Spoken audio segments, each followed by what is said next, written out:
Jane's Romantic Weekend Away Part 2. Jane had only just boarded the plane and was already exasperated. The flight attendant had announced that the plane would be significantly delayed due to technical difficulties and that all passengers must remain in their seats. Jane stretched and closed her eyes. At work, drawbacks motivated her, but she desperately wanted this weekend to be unproblematic. Hey. Jane immediately thought, that can't have been for me, and kept her eyes closed, wrapping her cardigan more tightly around her. Air conditioning in planes should be illegal.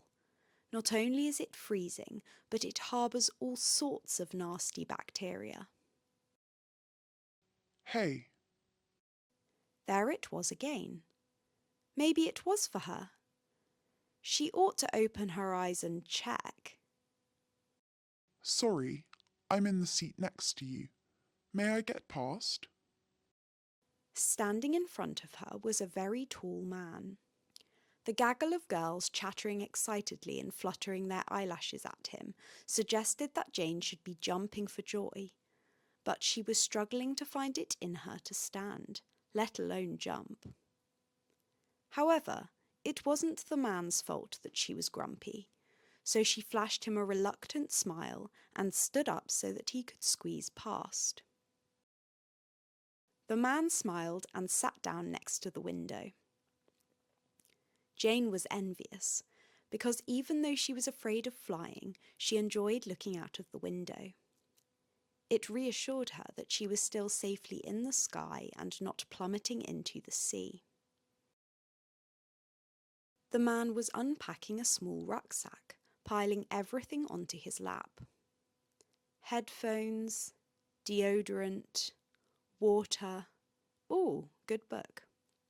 Neck pillow, mints, oh no!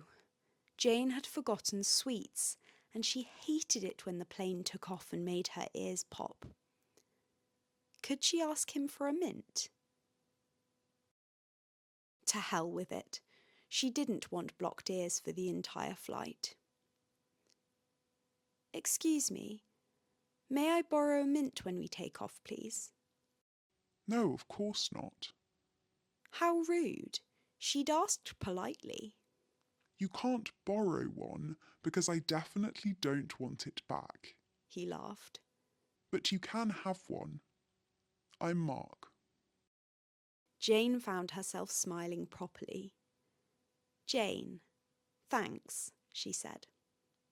At that moment, the pilot announced that the flight would be departing imminently, and Jane clutched the armrest, her hand glancing off Mark's as he reached for a magazine. To be continued.